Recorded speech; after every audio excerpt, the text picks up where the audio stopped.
Olá, boa noite a todos. Sejam bem-vindos. Eu vou solicitar que o suporte passe um vídeo de orientações do Zoom. Em seguida, a gente retoma aqui para iniciar a atividade. Sejam todos bem-vindos. Antes de iniciarmos a atividade, passaremos algumas orientações sobre o funcionamento da plataforma. Inicialmente, todos os microfones ficarão bloqueados para evitar o vazamento de sons externos para dentro da sala. Será destinado um espaço para perguntas ao final, onde o interessado deverá sinalizar através do ícone de mão levantada, disponível na guia de reações. Pedimos para que todos os participantes mantenham seu usuário na plataforma devidamente identificado com um nome e sobrenome. Para isso, basta encontrar seu usuário na lista de participantes, clicar em More, em seguida em Rename, preencher com seu nome e o seu sobrenome e clicar em OK. Pedimos a todos os participantes a gentileza de manter a câmera aberta durante toda a atividade. Bom, agora sim, novamente dou boa noite a todos vocês. Agradeço a participação, a presença de todo mundo nessa noite, onde a gente apresenta o debate Por que a psicanálise vincular? E nós recebemos a doutora Ângela Piva, a doutora Lisete Weisman e a doutora Ruth Blay-Lewinsky. A doutora Ângela é psicóloga pela PUC, Rio Grande do Sul, psicanalista, membro da Sociedade Brasileira de Porto Alegre, analista de crianças, adolescentes, casais e famílias, fundadora e diretora-geral do Contemporâneo, Instituto de Psicanálise e Transdisciplinariedade.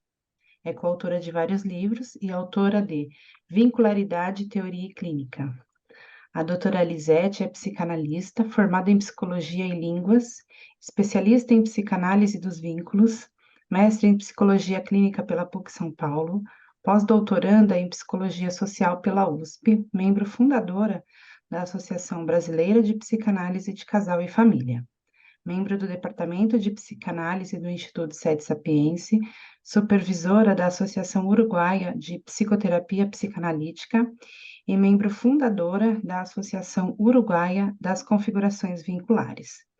É autora dos livros Famílias Monoparentais, editora Casa do Psicólogo, Atendimento Psicanalítico de Família, com Isabel Cristina Gomes e colaboradores, pela editora Zagodoni, e Interculturalidade nos Vínculos Familiares, editora Blusher, e de vários artigos. A doutora Ruth é psicóloga, psicanalista de grupo, casais e famílias, bióloga, mestre e PhD em genética humana pela USP. Membro fundador da Associação Internacional de Psicanálise de Casal e Família. Membro fundadora da Associação Brasileira de Psicanálise de Casal e Família, onde foi presidente de 2017 a 2021. É autora de vários livros especializados. É uma das organizadoras do Dicionário de Psicanálise de Casal e Família, pela editora Blusher. O CEP deseja a vocês uma ótima atividade. Sejam bem-vindas. Estão com a palavra agora. A gente inicia a atividade com a doutora Ruth. Muito bom. Bom, boa noite a todos. Muito obrigada aí pelo convite que a Lisete nos fez. É um prazer estar com vocês. E vamos aí conversar um pouquinho sobre psicanálise vincular. E é muito interessante que pensar que tanto a Lisete, a Ângela e eu tivemos assim a honra e o prazer de poder vivenciar com os criadores da psicanálise vincular, né? Tivemos supervisões, participamos de muitos eventos, e eu acho que para nós isso foi muito importante em nossa formação. Então, só para colocar para quem não tem ainda o conhecimento, os criadores foram o Isidoro Berenstein, a Janine Pouget e o René Caes, lá da França, e a Janine e o Isidoro da Argentina. É muito interessante a gente pensar nessa pergunta, né? Por que psicanálise vincular? E eu acho que pensando nisso, eu acho que qualquer teoria, qualquer ciência, ela começa de uma determinada forma, numa determinada época da cultura, da sociedade, e aí vai se ampliando. E eu entendo que a psicanálise vincular é uma ampliação bastante importante da psicanálise clássica, que na época Freud e seus seguidores, e que ainda estão muito presentes e com muitos valores de conceitos usados, e muita gente segue esta linha teórica, mas eu acho que o importante hoje é a gente entender um pouco o que a psicanálise vincular ampliou na teoria clássica da psicanálise freudiana. Eu acho que eu vou pedir para passar aí o PowerPoint. Eu fiz um PowerPoint muito simples, só para vocês irem seguindo. Se o Douglas puder colocar o PowerPoint, eu acho que seria bom para a gente ir seguindo. Bom, então passa o próximo, por favor, Douglas. Bom, eu acho que a primeira questão é que trabalhar com casais e famílias, eu acho que sempre foi, e acho que ainda é, e acho que será um grande desafio, principalmente em função dos dias de hoje, da complexidade de configurações vinculares que buscam os nossos consultórios, e eu diria que são configurações que eu não sei se são novas, acredito que não, mas hoje elas estão mais visíveis na sociedade por conta de uma diminuição da censura, felizmente, da discriminação.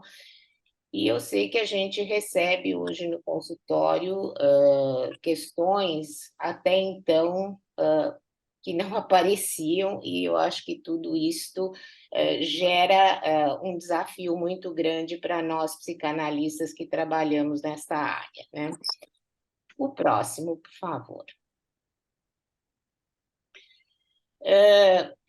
Só assim para a gente contextualizar, a construção das subjetividades, ele é um processo muito complexo, e ele é formado assim por muitas imagens, símbolos, significados, significantes, memórias que a gente vivencia, identificações, ou seja, eu até coloquei que retrata o caleidoscópio que são as relações humanas.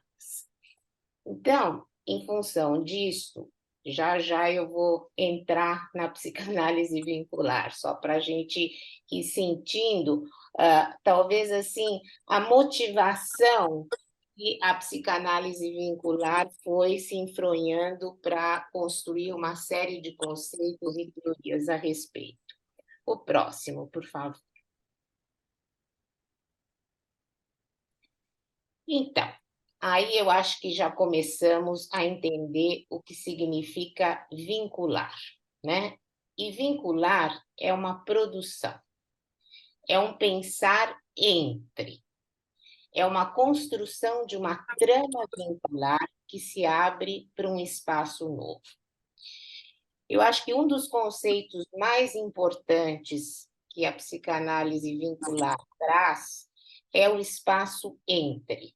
É um espaço potencial que surge entre dois sujeitos ou mais, né?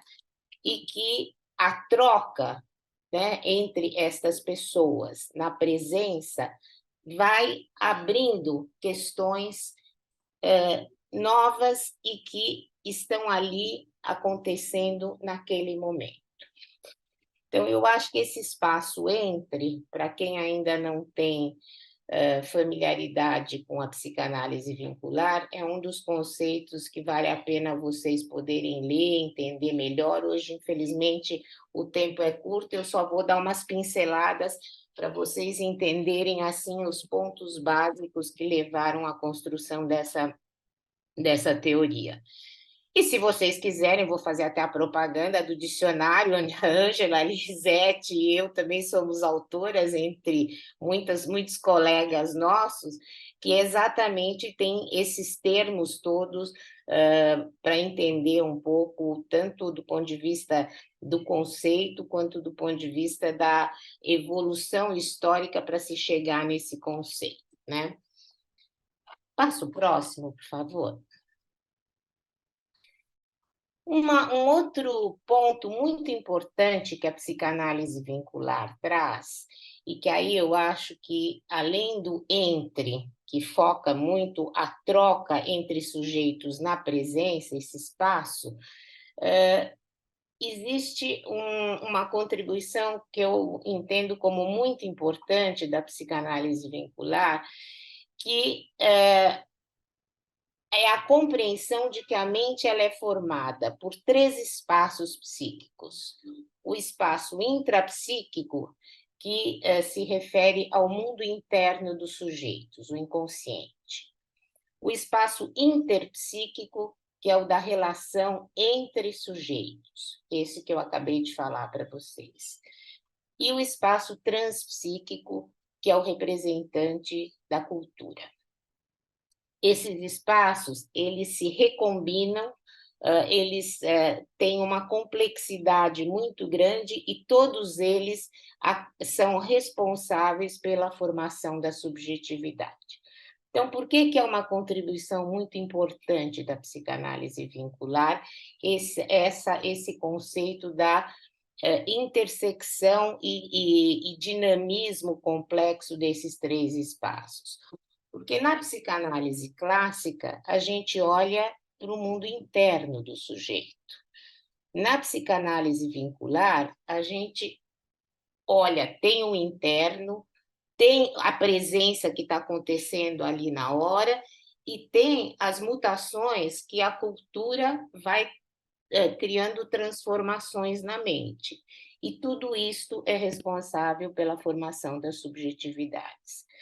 Eu fui assim, pegando, pelo pouco tempo que a gente tem para falar, para mim, o que a psicanálise vincular trouxe de muito importante e diferente que enriqueceu a psicanálise clássica. O próximo, por favor.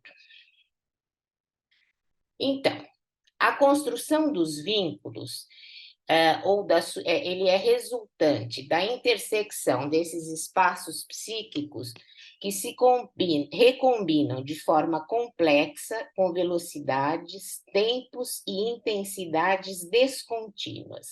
Então, por isso que eu usei a imagem do caleidoscópio, porque a gente vai girando e muitas imagens e muitas recombinações vão aparecendo. E é um mistério, e a gente ainda tem muito a aprender e muita coisa ainda vai surgir, né, de aprofundamento da teoria.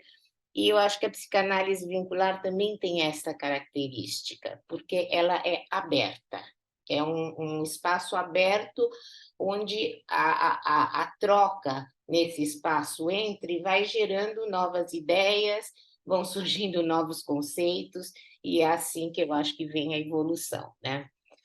O próximo. Um outro conceito que eu acho bastante importante, que, inclusive, num dos últimos livros da Janine, ela fala muito, é a lógica do um e a lógica do dois. A lógica do um, ela se refere à subjetividade singular. A lógica do dois se refere à subjetividade vincular. E a psicanálise vincular, ela trabalha sobre essas duas lógicas que se superpõem e se recombinam. Então, eu acho que esse é um outro conceito importante para a gente poder estar aí assinalando como uma das contribuições valiosas aí da psicanálise vincular. O próximo, por favor. Então, a lógica do dois é a presença de dois ou mais indivíduos cria um espaço que produz conteúdos emocionais imprevisíveis, ampliados e renovados pela imposição da alteridade dos sujeitos que trocam no espaço entre. Ou seja, vocês veem que toda essa dinâmica de troca, ela abre a mente, né? Ou abre a compreensão da formação da subjetividade para ir acontecendo. E é um trabalho centrado no vínculo. Próximo, por favor. Eu trouxe, assim, dois conceitos de vínculos, que um que é do Berenstein e da Janine Puget, e o outro do Caes, e depois eu quero, assim, também rapidamente ampliar uma contribuição que eu venho estudando e que ainda não está totalmente pronta, para vocês poderem também ver aí a evolução dos conceitos. Então, vínculo é uma produção que se estabelece na presença, na relação entre sujeitos e produz novas subjetivações. Eu peguei uma coisa muito resumida por questão do tempo, né? Vamos ver o do Caes, o próximo, por favor. Vínculo. Uma relação presencial entre objetos reais, com bidirecionalidade dos egos envolvidos, espaço entre sujeitos, organizado pelas alianças inconscientes construídas nas relações. E o que ele chama de alianças inconscientes? São aquelas constituídas pelos sujeitos do vínculo ou do grupo familiar. Então, aí vocês veem toda essa intersecção entre o interno e o mundo externo, né? E aí eu fiquei assim pensando e me atrevi aqui a escrever um conceito que ainda está em formação, que seria uma ampliação destes dois conceitos de vínculo, que eu chamei de complexo vincular. O próximo, por favor. Então, são diferentes expressões de construções vinculares, formado por restos mnêmicos do mundo interno, identificações, projeções, introjeções advindas das vivências emocionais.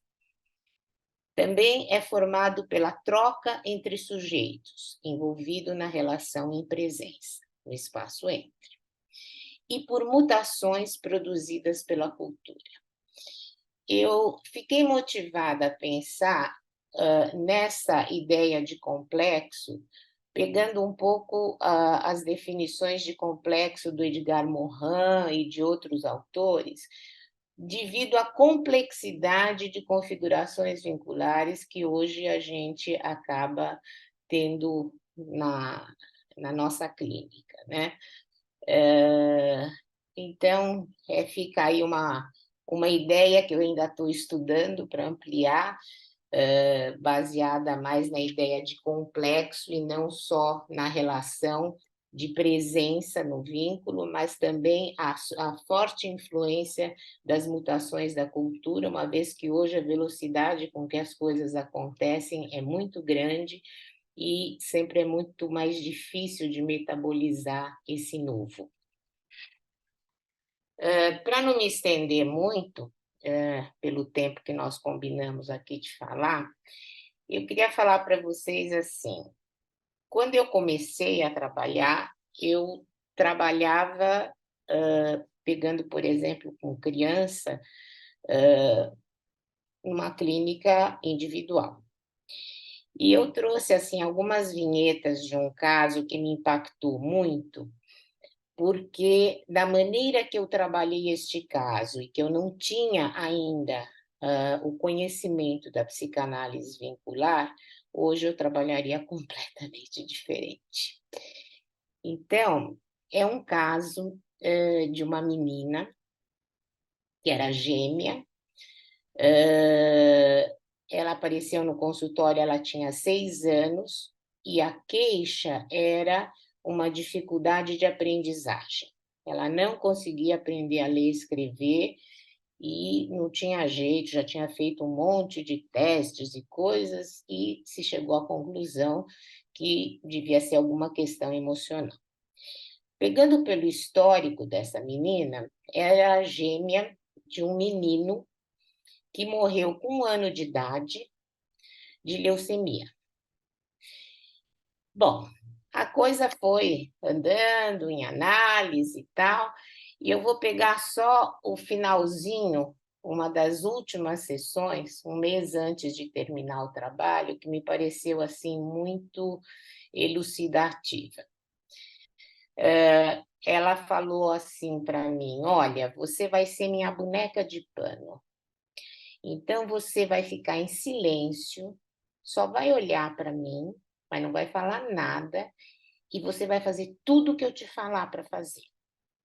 Bom, eu estava sentada numa cadeira, ela me pôs no chão, depois ela me empurrou para deitar, e assim foi uma brincadeira, mas sempre com um olhar muito forte entre ela e eu o tempo inteiro ali da sessão. E eu quieta, e ela me dizendo o que eu tinha que fazer. Quando chegou praticamente no final da sessão, ela pegou e desenhou assim com a mão, um coraçãozinho. Ela falou: agora você pode falar. O que você acha que é isto?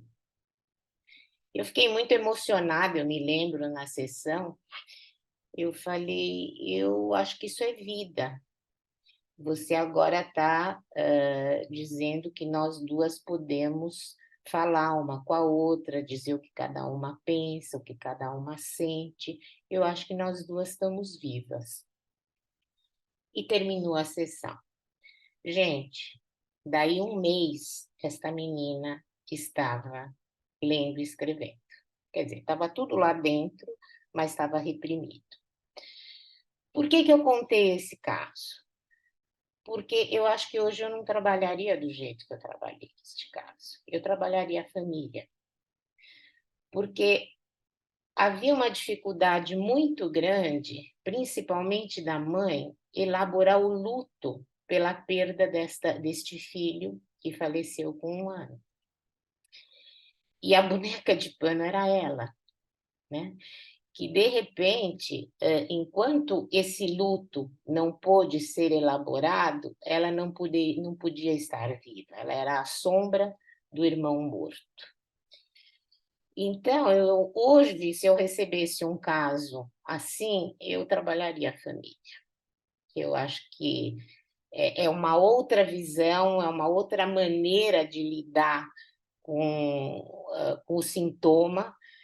E eu achei importante trazer para vocês assim essa experiência, porque eu acho que fica uma forma mais viva da gente entender na clínica como a gente poderia estar trabalhando, por exemplo, esse espaço entre, né, que a gente estava olhando uma para a outra o tempo inteiro interconectada, até que o ponto que ela pede para eu falar, que ela quer saber de mim, e aí a coisa começa, depois nas sessões seguintes, a ter um desenvolvimento muito importante, muito bonito.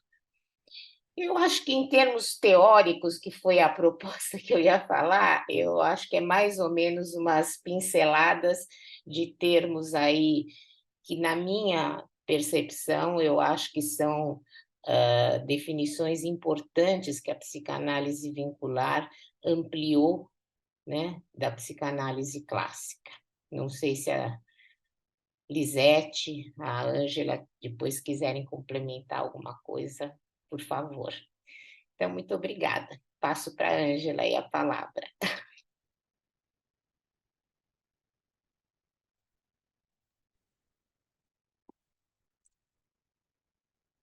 Obrigada pelo convite. No primeiro momento, queria agradecer muito a possibilidade de estar aqui nesse espaço do CEP a primeira vez e justamente para falar, né, de um tema que para mim é tão importante que hoje, mais do que nunca, considero também como uma missão de vida fazer a transmissão deste conhecimento. Eu, eu pensei de começar a responder a pergunta por que psicanálise vincular, compartilhando com vocês um pouco da minha trajetória. A minha primeira formação ali foi em infância e adolescência. Porto Alegre é um centro bastante desenvolvido e consistente em termos de especializações e até pela proximidade também com Buenos Aires, a gente faz um intercâmbio há muitos anos, né, muito produtivo. Naquela época, a minha clínica foi se desenvolvendo e, por características pessoais, eu fui recebendo crianças, não é, com história de 2, 3, 4 tratamentos, não é, interrompidos, e crianças difícil de se trabalhar, e que naturalmente, inevitavelmente, era impossível não trabalhar com as famílias, não é, que adentravam o tratamento, né? A para de que nessa minha primeira formação em infância e adolescência, que foi, não é, o modelo que a gente trabalhava, né, na perspectiva psicanalítica, era um modelo individual, de que se recebia os pais, depois se via a criança, em geral, inevitavelmente se indicava tratamento para a criança, e se fazia um acompanhamento aos pais, ou uma orientação aos pais. Na época se usava esta expressão que já me causava um certo incômodo. Neste centro onde eu fiz a minha especialização, não é, acabou por receber um grupo de colegas vindo dos Estados Unidos que tinham feito a especialização em teoria sistêmica, e estavam trazendo para Porto Alegre, não é, essa experiência, e a gente também teve, né, nesta especialização, contato então com a teoria sistêmica. E por essas características da minha clínica, eu além de depois ter entrado para a formação analítica, eu acabei ingressando no curso de terapia familiar sistêmica, mas não fechava na minha cabeça e nem na prática a abordagem analítica e a abordagem sistêmica. Então, foi aí que eu comecei o meu percurso e extramuros de formações, porque foi assim que a psicanálise vincular começou, como um parente pobre da psicanálise, como a Janine Puget comentou nos livros dela, um estado de exceção ou uma psicanálise extramuros. Então, na época, em Porto Alegre, dois analistas muito importantes que trabalhavam com análise de grupo, que era o Davi Zimmermann e o Osório. E eles também faziam um trabalho com grupos extramuros, não dentro da sociedade psicanalítica da época. E a sociedade, a primeira sociedade aqui de Porto Alegre ainda não recebia psicólogos naquela época, só médicos. Eu sou da Sociedade Brasileira, que é a sociedade que veio posteriormente a se formar em Porto Alegre. Então, eu comecei a estudar grupos psicanalíticos, né, com esses dois grandes psicanalistas, e o Davi Zimmermann, né, que temos os livros até hoje, né, ele começou a me supervisionar nos casos com estas famílias complicadas que eu tinha no consultório, e fui me aventurando, então, a trabalhar com famílias dentro da psicanálise. Nesse momento, na década de 90, eu fui para Buenos Aires, que para nós a gente ia com frequência, e achei um livro do Isidoro Berenstein, Estrutura Familiar Inconsciente. E eu disse, existe isso na psicanálise, né? E, coincidentemente, meu marido, na época, estava fazendo formação analítica na Sociedade de Pelotas, e ele disse, o Berenstein é o sponsor da IPA e ele vai a Pelotas a cada 3 meses. Tu não quer ir lá conhecê-lo?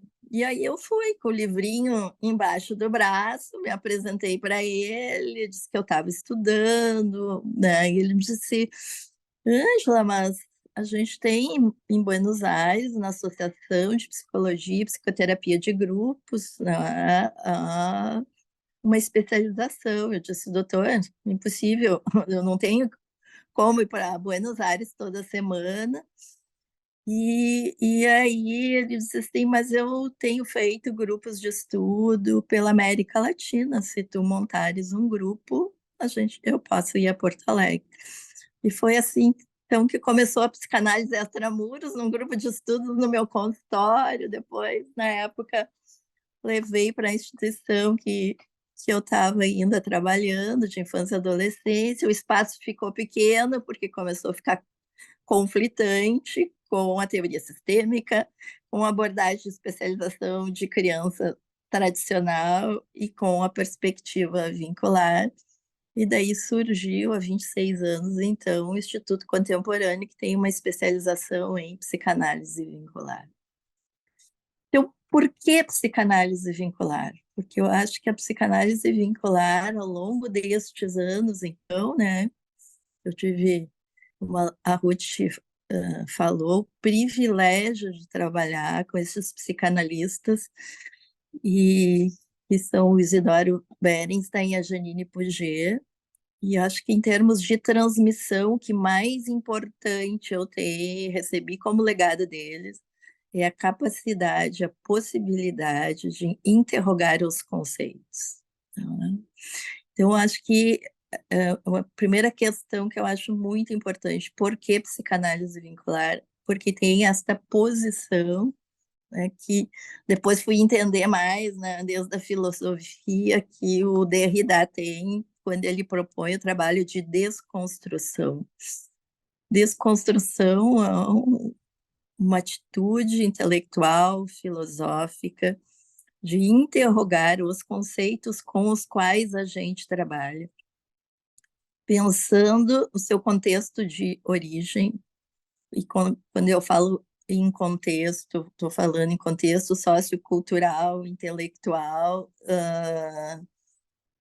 como eles foram criados, como eu os uso hoje e se são interessantes para mim ainda. A partir deste trabalho de interrogação, não é, que eu fui, e de desconstrução da psicanálise, não no sentido de destruição, mas justamente no sentido de fazer trabalhar a teoria que a psicanálise tem fortes resistências dentro dela para se fazer pensar. Não é? A Janine Puget trabalha uma ideia, né, e o Ricardo Rodolfo, que é um outro analista argentino que tem contribuições muito interessantes nesse sentido da desconstrução da teoria psicanalítica, é um psicanalista de crianças e adolescentes, né? Eles vão colocando que alguns conceitos fundamentais da psicanálise, né, foram entrando em crise. Um deles é a questão da edipinização da subjetividade e a colocação do édipo como centro. Esse é um conceito que precisa ser desconstruído no sentido de como se trabalha ele. A outra questão é a questão da origem do desamparo originário como origem. Então, à medida que se pensa desde essa perspectiva vincular hoje, que cada encontro tem o potencial para se configurar como uma nova origem, e que a origem não se restringe às origens primitivas. Então, acho que também é uma ampliação importante na teoria psicanalítica a ideia de que cada encontro, e aí quando você está falando em vínculos ou em vincular aqui, desde essa perspectiva, é importante enfatizar que vínculo aqui, que vincular aqui diz respeito ao o que acontece em presença. Porque o conceito de vínculo ele é polissêmico em psicanálise e a gente vai encontrá-lo em diversas teorias, né? A perspectiva vincular, quando escutarem vínculos aqui, pensem sempre no que se passa, né, entre sujeitos numa situação de presença, que não coincide com a dimensão intrapsíquica, como a Ruth falou, e sim se dá um efeito de presença, e a partir desse efeito de presença vai se possibilitando outras formas de subjetivação. Então, numa perspectiva vincular, eu diria hoje que o sujeito, se pensa o sujeito de um modo multidimensional, não só como sujeito do inconsciente, mas também, né, como um sujeito do vínculo, um sujeito social, um sujeito da história, né, um sujeito múltiplo à medida que ele é constituído e se constitui também nos vínculos. Então, essa possibilidade de pensar esta rede, sujeito, vínculo, cultura, apoia-se na noção de complexidade. E esta noção de complexidade que justamente vai propiciar, né, uma atualização importante, uma ampliação importante e uma releitura em vários campos do conhecimento, e inclusive na psicanálise. Lembrando que o termo complexo, ele significa o que é tecido em conjunto. Então, na visão da complexidade, os objetos são as próprias redes de relação, embutidas em redes maiores. Então, não é só o inconsciente. O foco se desloca para poder se pensar, não é, as redes de relações. Na questão da complexidade, então, a emergência é uma qualidade nova com relação às qualidades anteriores dos elementos, e ela tem, então, o potencial e a virtude do acontecimento. A emergência se coloca como um fato fenomenal. Então, torna-se, nesse caso, imperativo compreender o ser, a vida, não como qualidades primárias de raiz ou de essência, mas como realidades de emergência multidimensionais e de produção de sentido. Outra questão do pensamento complexo multidimensional, ele, ao abranger diferentes aspectos na mesma realidade, ele propõe uma dialógica, na qual dois princípios estão unidos sem perder a sua unidade, a sua especificidade. Então, a gente vai também trabalhar com essas diferentes lógicas, que acho que a Ruth colocou bem, né? A lógica intrapsíquica, por exemplo, a lógica do mundo interno e a lógica do mundo vincular nas suas diferentes dimensões, né? Desde as relações familiares, conjugais, filiais, até na dimensão social. Da mesma forma que a questão da desconstrução, o método da complexidade pede para pensar os conceitos sem nunca dá-los por concluídos. Pede para restabelecer as conexões entre o que foi separado, o sujeito, o inconsciente. Ele pede para romper as esferas fechadas e compreender a multidimensionalidade. Então, desde o pensamento da complexidade, a minha noção de vínculo foi se desdobrando para hoje eu pensar uma concepção de dinâmica vincular, privilegiando a produção de sentido desde uma concepção multidimensional da experiência, na qual os vínculos não são conexões entre sujeitos pré-existentes, mas surgem como fenômeno de emergência em uma dinâmica de auto-organização.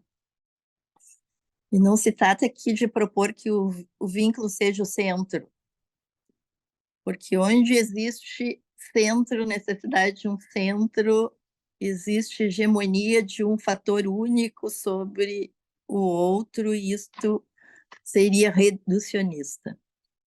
Então, pensar desde o entre leva a uma necessidade também a abandonar uma referência privilegiada. Centro, origem, sujeito, que são categorias mais fechadas. Então, vai se conceber um entre como uma categoria de relação, não como uma categoria de relação, mas um espaço de produção. E aí eu vou trazer o Berenstein quando ele diz que uma subjetividade vincular reconhece que um sujeito torna-se outro desde o vínculo com o outro. Nenhum deles é o centro de si mesmo nem da relação, senão que ambos se produzem como sujeitos a partir da imposição da presença.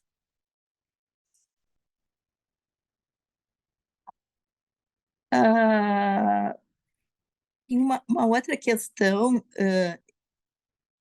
que, ao longo do tempo, também eu fui dando maior atenção e fui desenvolvendo a minha escuta, não é, para poder pensar as formas de sofrimento, não é, do sujeito. E as diferentes formas de sofrimento, especialmente para se pensar o sofrimento que vem desde o produzido entre os sujeitos. Então, hoje, do ponto de vista de pensamento clínico, né, eu procuro pensar, né, as diferentes fontes de sofrimento, e a clínica da vincularidade, então, ela vai privilegiar essa dimensão de sofrimento produzida desde o entre, e busca propiciar e desenvolver um trabalho psíquico e um trabalho vincular. Pensar em um trabalho psíquico e um trabalho vincular, acho que é uma questão também que, para mim, é uma dimensão importante na clínica.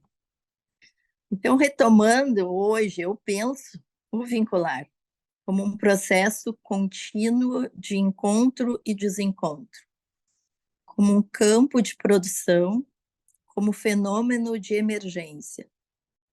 Nesta dinâmica emerge o comum, o compartilhado, a descontinuidade, a interrupção, as inconsistências e a sobreposição de lógicas próprias da complexidade.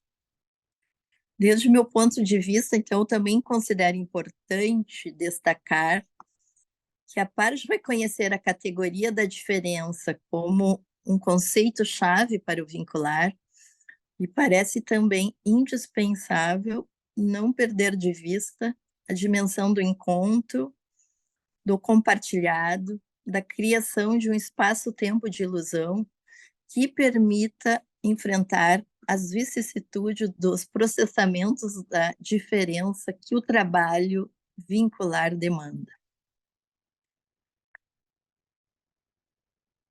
O fato de dar ênfase à qualidade do outro como diferente, como alheio, não significa que a noção de diferenciação tenha preponderância frente à experiência do encontro, na minha perspectiva. Reconhecimento mútuo e compartilhamento. No entanto, entendo que estas distintas dimensões entram em jogo no trabalho vincular. Freud, nos 3 ensaios, Pulsão e seus Destinos, ele propôs a noção de uma exigência de trabalho psíquico que demanda pulsão nas operações para ligar ou transformar, a fim de atingir sua meta de satisfação. A noção de um trabalho vincular, no entanto, é entendida como uma tarefa que se realiza em conjunto, mediante ações que o sujeito não poderia realizar sozinho. Como diz Bauman, a tarefa de mover um pesado tronco que leva 6 homens a trabalhar solidariamente por 1 hora não poderia ser realizada por um homem trabalhando por 6 horas. Para Bernstein, a noção de colaboração e solidariedade aproxima-se da ideia de trabalho vincular. Então, a gente vai ter a dimensão que realiza o aparelho psíquico para o processamento pulsional, bem como para inscrever, pensar, significar as diversas diferenças, né, sexual, geracional, alteridade, enquanto na dimensão vincular há uma exigência de trabalho vincular para pensar, significar, registrar desde a diferença radical. Tal exigência de trabalho gera desconcerto, surpresa e curiosidade, sendo um dos indicadores que o trabalho está se processando. Quando se fala aqui em diferença radical, quer dizer algo que não pode ser remetido ao previamente inscrito. Eu não sei como é que estou de tempo aí, mas os últimos, um pouco antes do Bernstein falecer, ele estava trabalhando uma questão que para mim é bastante interessante e útil na clínica. Ele se questionava assim, pode-se estar junto com o outro e não vinculado? Estar junto e estar vinculado são 2 formas diferentes de estar. Então, é possível estar unido, diferenciado, discriminado, mas não se produzir esta complexa operação de constituir-se outro desde uma produção vincular, que dá conta de um conjunto de operações e significâncias específicas daquele contexto, cujo trabalho é diferente de qualquer outro. E aí ele vai propor, né, em 2004, 3 modalidades para ligar-se nos vínculos. Importante que estas 3 modalidades não que apresentam uma complexidade crescente, não dependem de um tempo cronológico e nem têm um caráter evolutivo. Cada modalidade pode persistir, pode haver passagem de uma para outra e coexistir em simultaneidade. Então, uma das modalidades que ele vai apontar é o estar juntos. Cada um faz predominar sua identidade e sua história infantil, e o ideal é a hiperdiscriminação. A experiência com o outro não gera modificação, e o espaço vincular não tem vigência nem significado. Pode-se falar de um vazio grande no entre, e o espaço vazio pode refletir, por exemplo, a absoluta submissão de um sujeito ao outro, sendo seu equivalente à morte. A outra modalidade seria estar relacionados. No estado de relação, há uma vigência sem significado. Cada um se presta como depositário das projeções dos objetos internos infantis do outro. E o outro é visto, então, através desta roupagem representacional sem significado próprio.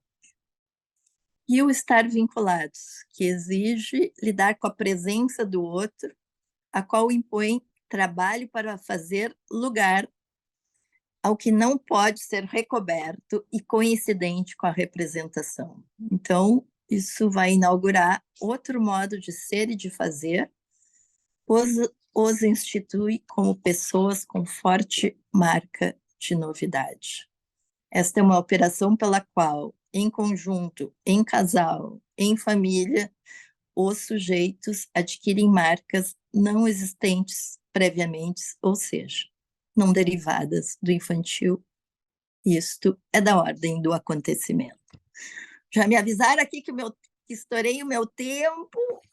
Eu tinha uma breve fragmento de uma consulta de família, uma primeira consulta, mas se der tempo depois, compartilhe com vocês. Obrigada.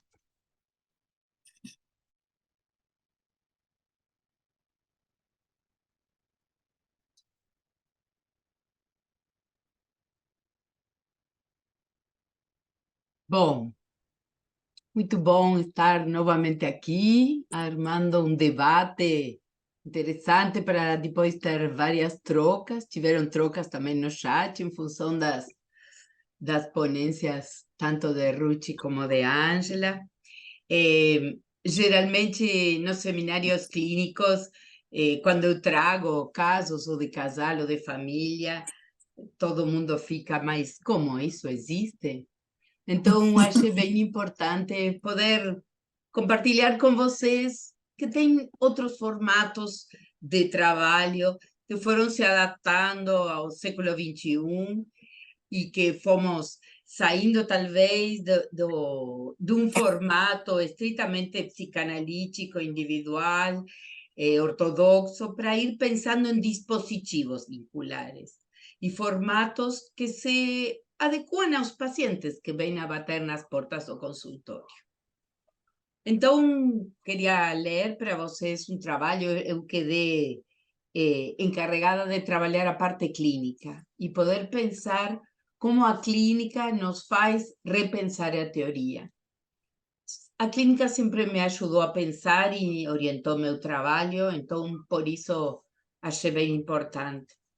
Outras coisas que eu não sei se foi mencionado é que a teoria das configurações vinculares toma em consideração outras ciências. Não é uma ciência fechada. Por isso, quando Ruth falava do um e do dois, esse é um conceito que vem da filosofia. Quando Ângela falava que queria trazer um caso de família, pensamos em conceitos da antropologia, ainda que estemos hoje em dia como em certo descompasso com isso, não? Quando pensamos em Lévi-Strauss e a estrutura de parentesco, como falava Ângela, pensando do Édipo, não?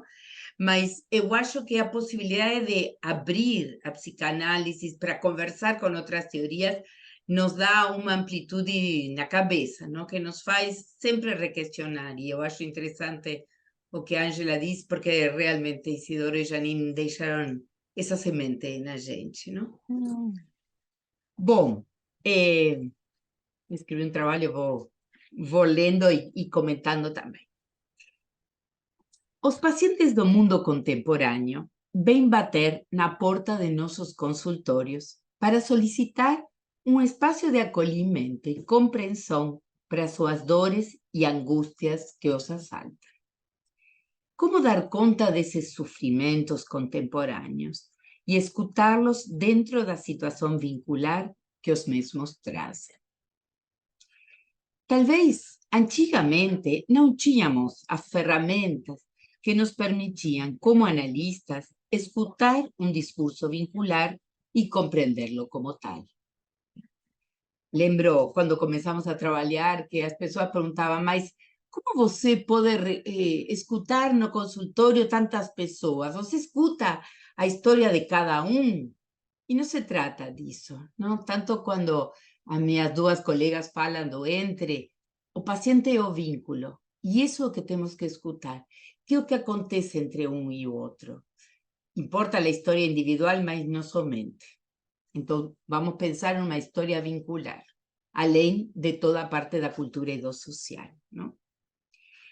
Na análise vincular, não se trata de escutar a história de João e pô-la a trabalhar em função da história de seu parceiro ou parceira.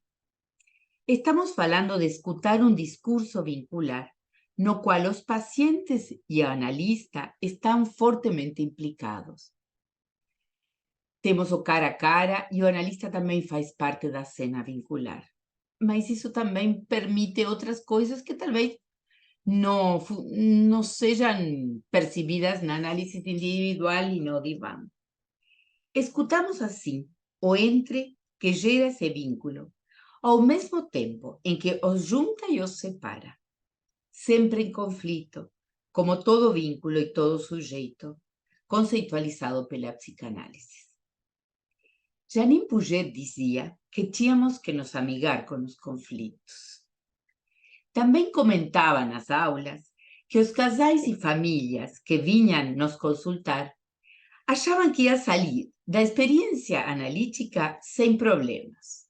Sempre vinha aquela coisa: doutora, que é o normal, que faço?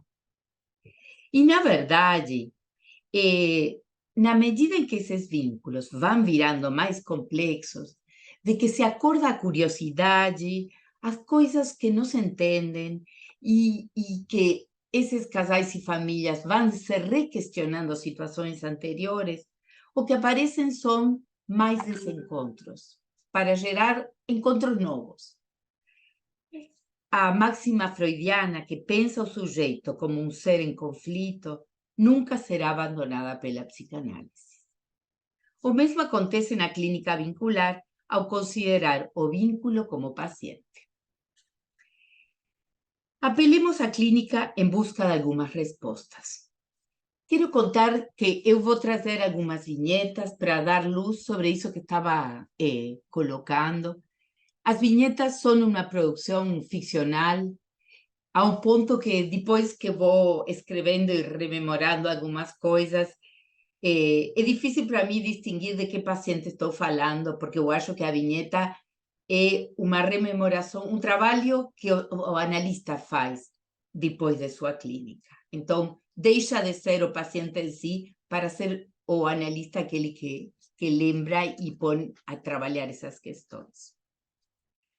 Como poderíamos pensar que podemos entender uma situação na qual dois parceiros têm um caso fora do vínculo de casal? Frente a esse ato, estamos nos defrontando com a ruptura de um pacto inconsciente que sustentava esse casal e parece ter sido quebrado por um deles, pelo que precisa ser reescrito. Nós falamos de alianças e pactos inconscientes que os casais constroem desde o início e que sempre têm que ser reescritos. Agora, tem certas situações que irrompem com um acontecimento, rompem uma estrutura que já estava consolidada e precisa isso ser requestionado. Talvez em um relacionamento aberto, no qual as alianças inconscientes sustentam a possibilidade de ter encontros sexuais além do vínculo de casal, isso não implicaria a caída dos pactos anteriores que construíram o casal. Mas, de frente a um casal monógamo construído sobre os padrões da monogamia e de ser cada um o outro privilegiado para o outro, a traição implica a ruptura desses casos e desses pactos inconscientes. O termo traição arrastra um peso moral trazido dos modelos dos casais que faziam parte da época moderna, mas que persistem ainda no imaginário social que sustenta a sociedade, ainda nos tempos da contemporaneidade. Lembro de um casal que relatava que tinha se comprometido a abrir a relação.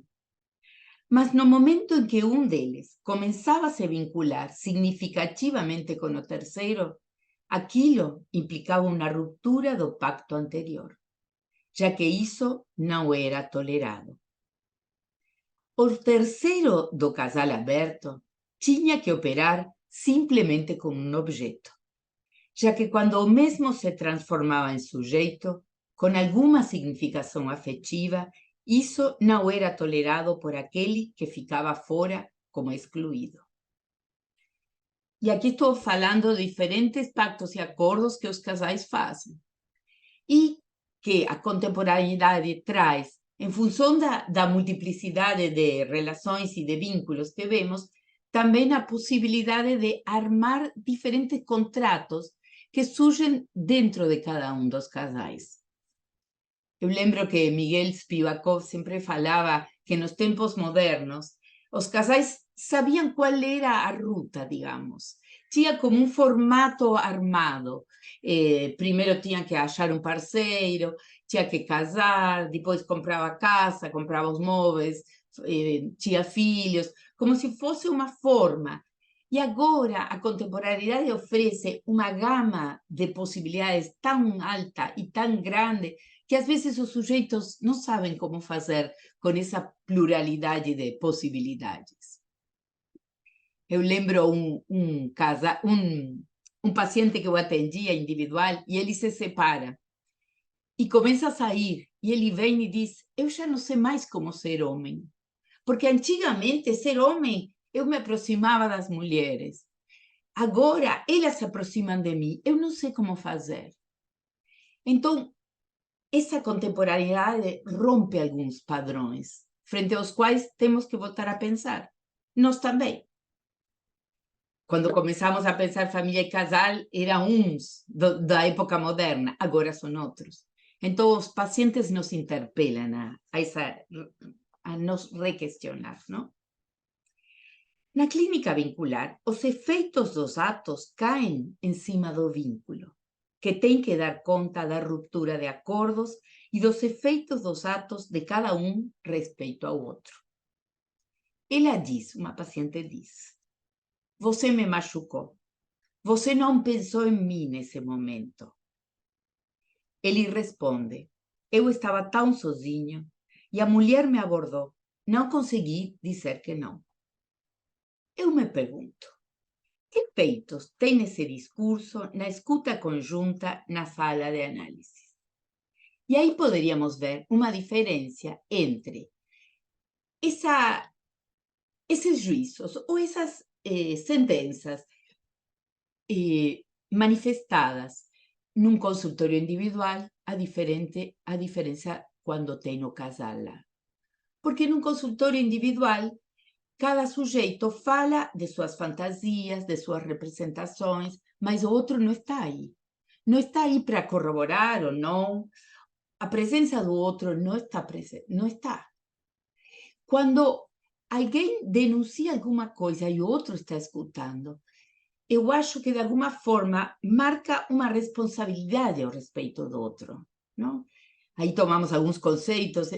Emmanuel Levinas sempre fala da responsabilidade de um que aparece a partir do outro, e a olhar e a mirada do outro.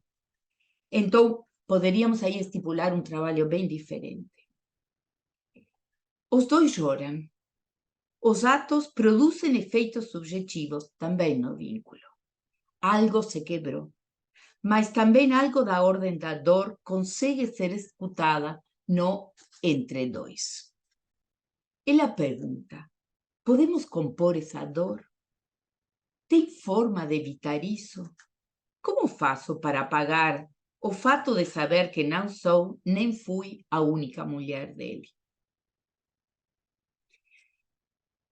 E aí temos que nos defrontar com a verdade da psicanálise. Eu devolvi essa pergunta para ela, porque ela me perguntava como se eu pudesse dizer uma máxima. E ela olha para mim e fala: talvez não vou conseguir borrar e apagar isso. Falei: não, vamos ter que pensar em torno disso e ver o que faz com isso.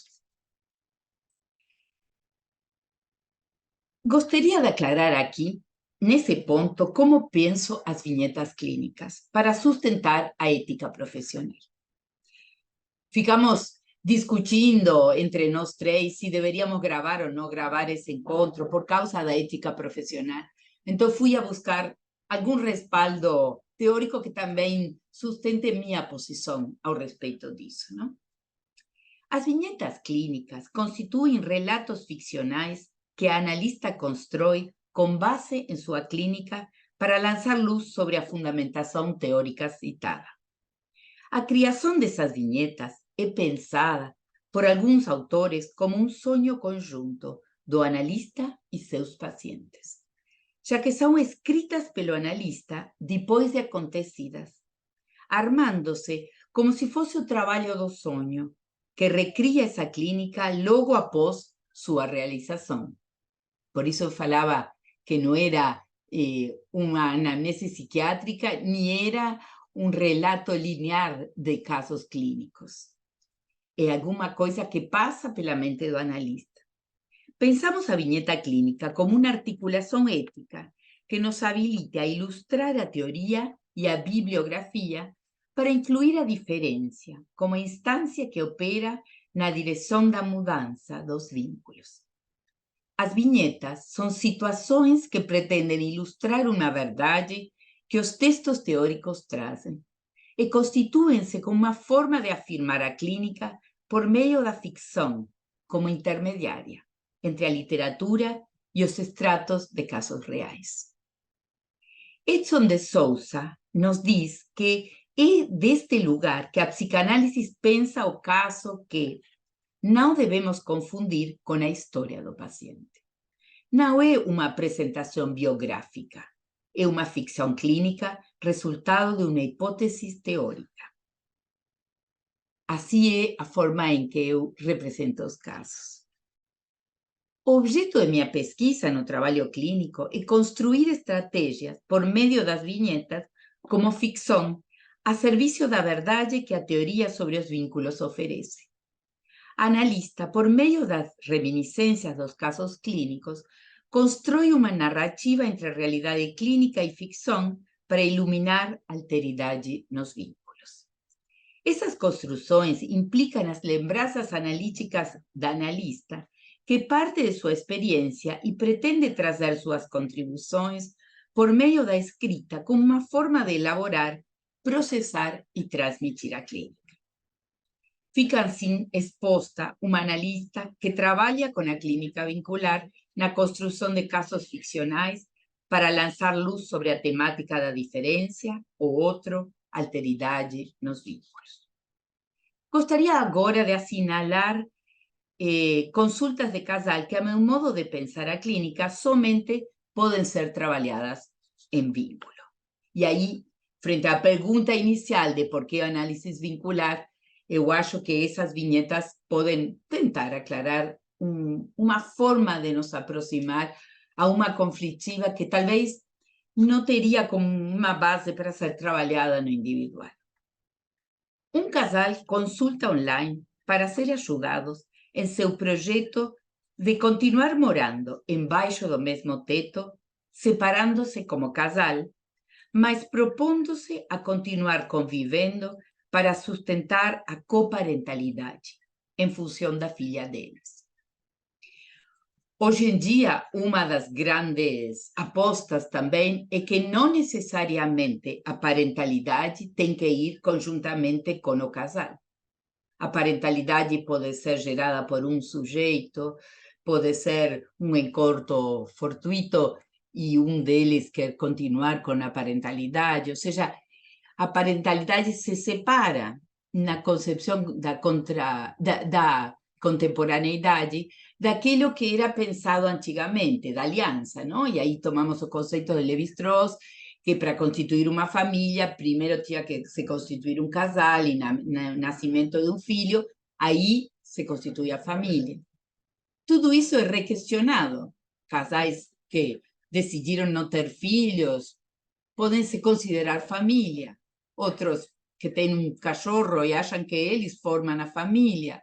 Uma pessoa independente pode fazer uma produção independente e isso é uma família. Ou seja, a amplitude e a possibilidade tem a ver com o que cada um construi, não? Vou voltar ao caso clínico. A proposta também se apoia em não se desfazer do sítio comprado conjuntamente e que o pai não se veja repetindo a perda do relacionamento com seus filhos que viveu no casamento anterior. Essa é a proposta que eles fazem e o pedido de consulta. Vemos uma intrincada rede de vínculos e desvínculos que os unem e os separam ao mesmo tempo, que devem ser pensados vincularmente. O isolamento que foram construindo entre si não os permite de se separar nem ficar juntos. A separação também implica um trabalho de vínculo, que habilite a cada um a recuperar seu desejo e assim elaborar o luto por quebrar o pacto inconsciente que os conduziu a formar esse casal. Eu sempre conto que tem casais que vêm para consulta e perguntam: falaram para mim que todos os casais que vêm para terapia de casal terminam separados. É assim? Em sua experiência, como é isso? Eu sempre respondo: eu não sou advogado, não vou fazer vocês assinar nada, eu não sou padre, não vou fazer vocês ficarem juntos, eu só vou ajudar vocês a pensar qual é o caminho que vocês querem decidir tomar. E muitas vezes o caminho possível é a separação. Volto ao caso, estou trazendo muitas coisas no meio.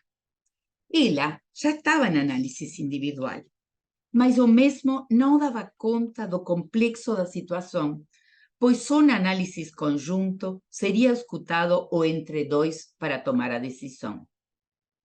Isso não implica que ela não estivesse trabalhando em sua análise sua própria subjetividade, mas que esta decisão de casal, os dois tinham que se defrontar com a solidão a dois, com o afastamento que tinham criado e com a dificuldade de tomar decisões a dois. Era muito peculiar, porque nesse atendimento ele trazia questões muito fácticas e duras, e ela chorava a um ponto que ficava soluçando, e ele não podia ver isso dela. Era como se fossem duas vias do trem que não se encontravam. E o projeto inicial de continuar com a parentalidade, quando eles vão se defrontando com essa solidão, leva eles a tomar uma outra decisão, não? A análise vincular não exclui a análise individual, pelo contrário. Por momentos, um atendimento é suporte para o outro.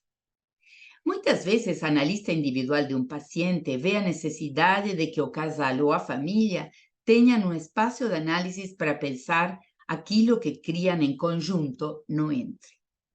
Trata-se de espaços de análise diferentes que apontam a experiências subjetivas distintas.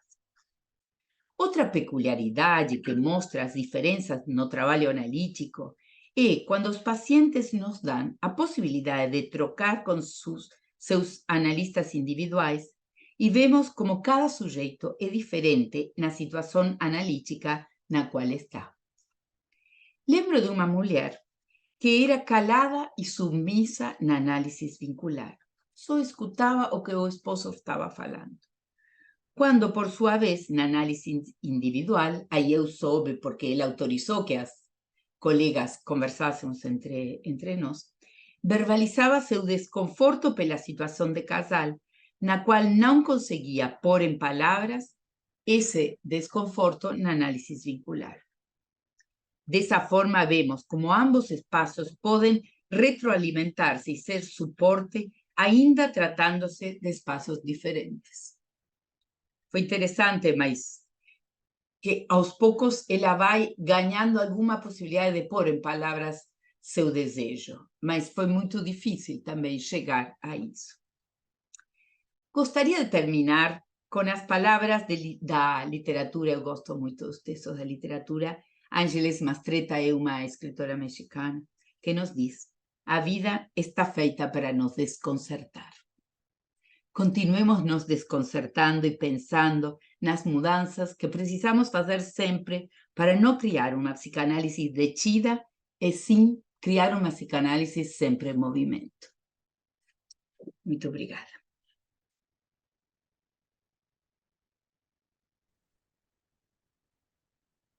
Obrigada, doutora Lisete, doutora Ângela, doutora Ruth. Agora a gente abre então para as perguntas. Quem desejar fazer alguma pergunta pode levantar a mãozinha através do ícone de reações do Zoom. Se preferir, pode mandar mensagens no chat que a gente pode ler para as doutoras. Fiquem à vontade.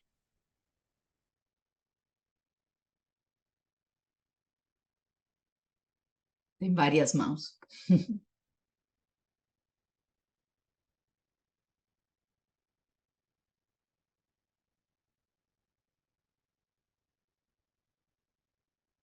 Quem dá a palavra, Daniela? Não sei. É o Douglas É, ou você? eu não estou visualizando alguma pergunta. Não, mas tem mãozinha, não tem? Não? No momento não temos mãos levantadas, doutora. Ah, sim, a Rosália. Agora sim a Rosália, agora sim. Pode abrir o seu microfone, Rosália, por favor.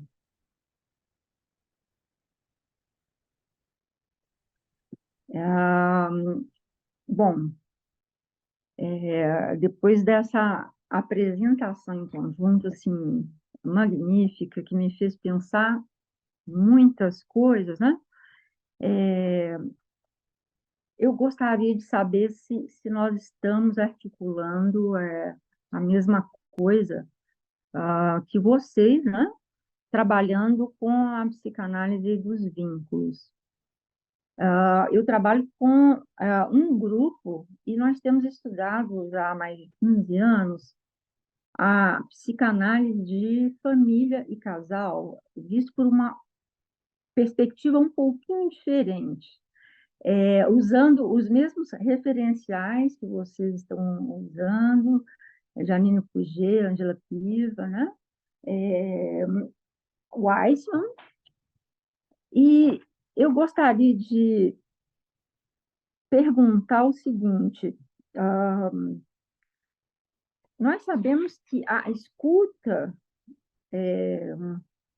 nessa perspectiva de ampliação da clínica, né, nos permitiu fazer uma escuta simultânea dos diferentes discursos dos sujeitos, e não mais considerando-os, porém, isoladamente. E como é que nós vemos, então, esse grupo familiar, né? Formando aí um inconsciente familiar? O sujeito, ele é interpretado na família, no seguinte sentido, que a gente distingue esse sujeito, né? Mas nós não o separamos. Essa ideia que eu estou articulando aqui agora, ela se baseia no trabalho, especialmente falando, do João Francisco Neves. Ele diz assim, que essa escuta, ela pode ser feita no que ele chama de espaço alfa, que é um conceito diferente, mas é um conceito desenvolvido a partir do espaço potencial de Winnicott. E esse espaço potencial seria, então, um objeto primordial das pesquisas e articulações do analista de família. Então, eu acho que eu vou dirigir a pergunta para as três. Será que não há, né, uma forma de se pensar e de receber, né, no setting analítico, nessa ampliação de família, não interpretando o vínculo em si, né, mas, como eu disse antes, interpretando o sujeito, né, mas na família, distinguindo, mas não o separando do conjunto.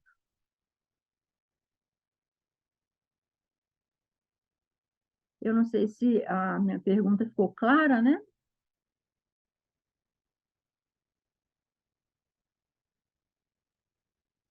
Não sei se vamos escutar as perguntas e depois vamos respondendo, não? Mais rico, talvez. Não, Eu vou abrir o microfone da Bianca, então, doutora. okay. Não sei se Ruth e Ângela pensam o mesmo. Oi, boa noite. Eu gostaria de pedir para, acho que é a Ângela, né, a segunda palestrante, desculpa, gente, eu sou péssima com o nome, se ela pudesse comentar a vinheta, né, clínica, eu gostaria muito de ouvir. Fiquei bem curiosa. Se tiver esse tempinho, eu gostaria de ouvir. Então, fica a minha pergunta sobre isso, para essa oportunidade de ouvi-la, Ângela. Obrigada.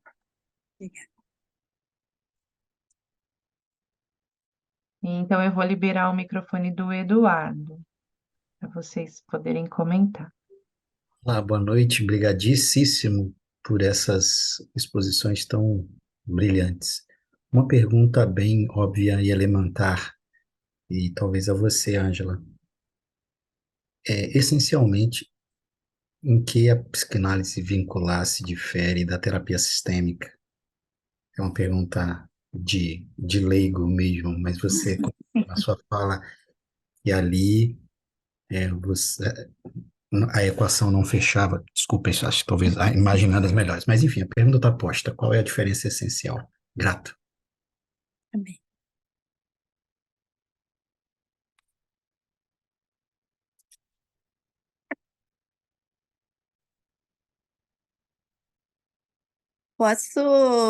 Pensei de responder para as 3 questões aí de forma integrada, já que não, Rosália, quando tu fizeste a tua Ângela, intervenção, eu, né, eu me eu me lembrei muito uma questão que o Berenstein sempre trazia e a Janine também. Pensar ou vincular, ou desde o entre, é um exercício de não tentar articular conceitos do vincular com conceitos antigos. A nossa tendência é buscar a semelhança e a articulação. Mas isso o Freud já trabalhou na mal-estar da cultura. Mas isso o Winnicott trabalhou no espaço potencial.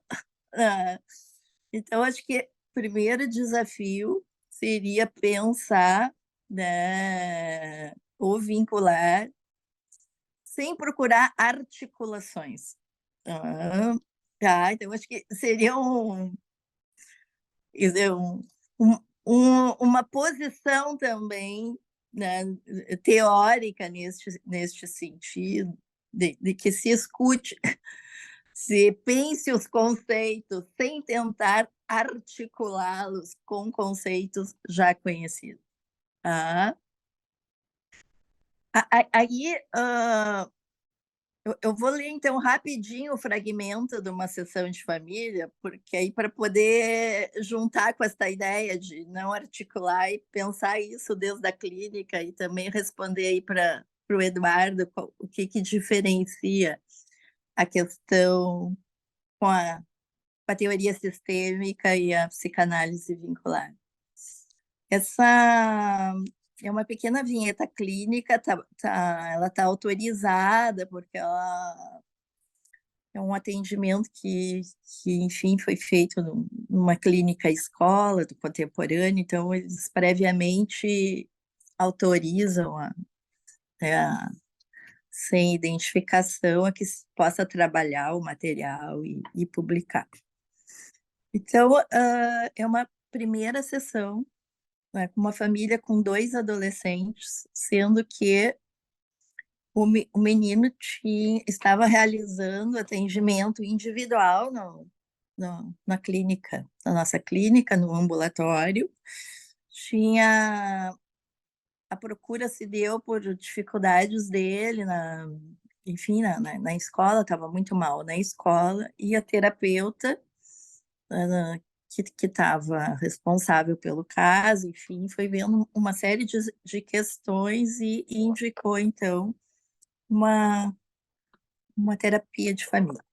Então, essa é a primeira sessão.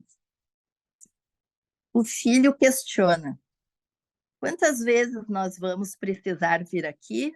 E a terapeuta pergunta: qual a tua dúvida? E ele diz: Ah, não, eu não quero. Não gosto de vir aqui. Daí diz a irmã. É que ele tem que vir aqui na terapia individual dele. E o menino continua. Eu não quero vir mais. Nem gosto de vir aqui com a terapeuta fulano. Mas por que nós estamos aqui? O terapeuta devolve a pergunta, mas então, quem sabe vocês me falam, por que vocês acham que estão aqui?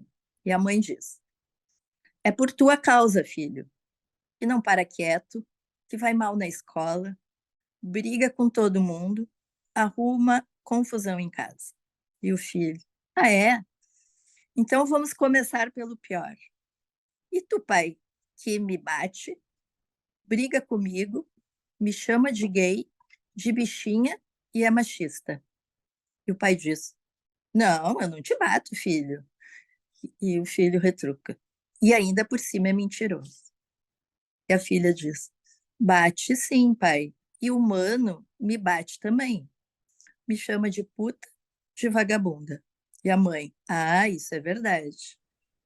E o pai diz, quando eu fiz isso? E o filho, tu me bate por achar que eu sou gay. Tu é machista. Uma vez tu até me bateu com um espeto no braço. Eu nunca vou esquecer este dia. Tem a marca aqui. Olha só, pai. E mostra o braço. O pai diz, bah, desculpa então, meu filho, mas tu me tira do sério com este jeitinho de gay mesmo. E o filho, viu como tu é machista? Mas é só porque eu me sento com a perna cruzada às vezes e porque mexo no meu nariz, mas é por causa da rinite. E eu não descarto a possibilidade de ser homossexual. Aí a mãe acrescenta, não é só teu pai que não gosta de gay.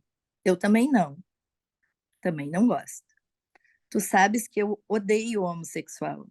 Respeito o ser humano, mas a prática dos gays eu abomino. E se tu for gay, eu vou ter nojo, sim. E eu vou odiar a prática homossexual. Mas tu é meu filho e eu vou continuar gostando de ti. Segue o menino. Mas eu tô achando que eu sou gay mesmo. Eu tô confuso, porque se passa uma guria bonita, com um bundão, eu olho, nossa, acho gostosa e tudo. Mas se passa um cara bem afeiçoado, eu também olho e penso, bah, que cara bonito. E o pai, eu vou admitir então que às vezes eu bato nele sim, mas é porque ele me irrita demais, me tira do sério. E meu pai batia em mim quando eu era pequena também. Eu sei que eu faço errado, mas eu não consigo me controlar e preciso bater nele. Me dá muita vontade, sabe? Ele não para quieto, ele não valoriza os pais que tem, nada para ele tem importância. Ele maltrata a irmã, que é tão linda do pai, não é, filha? E faz um carinho no braço da filha. E a filha dá uma risadinha.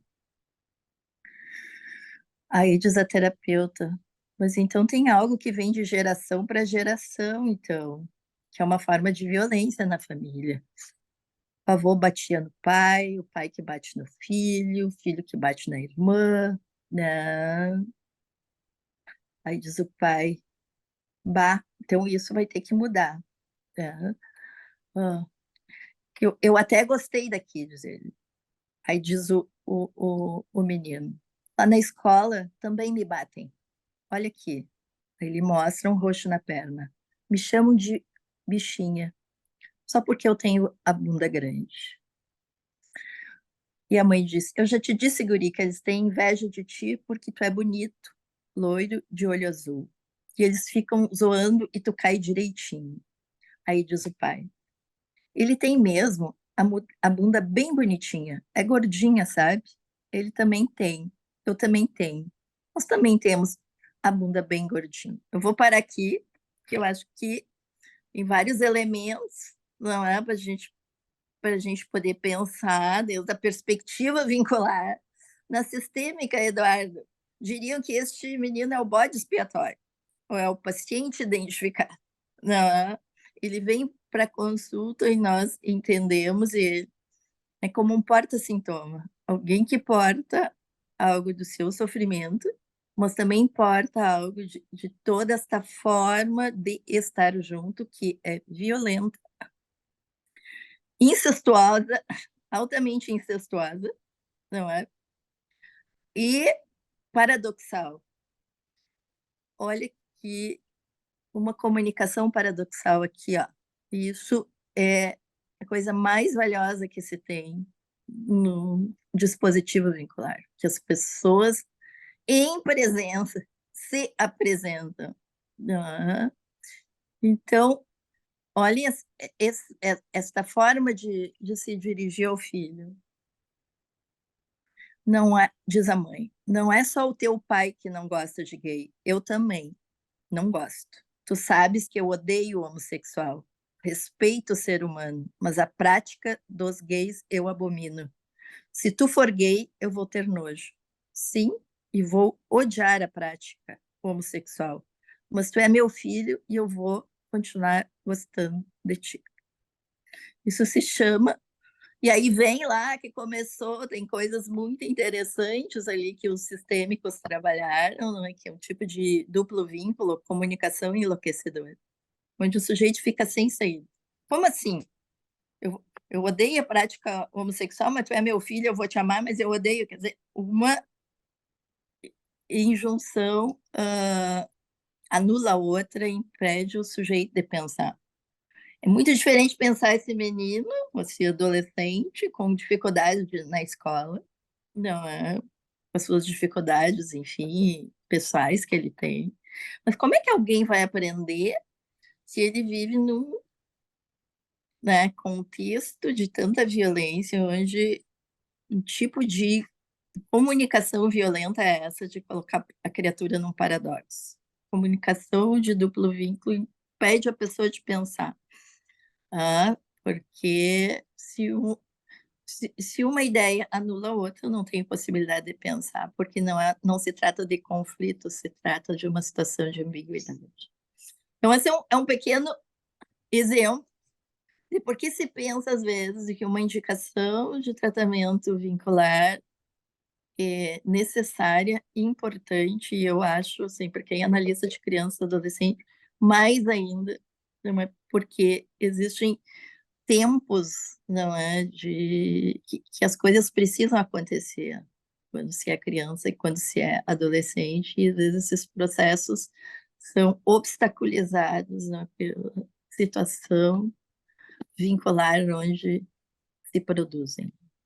Eu não sei se respondi a vocês, mas acho que é um exemplo da clínica aí para pensar a teoria. Eu queria falar um pouquinho também.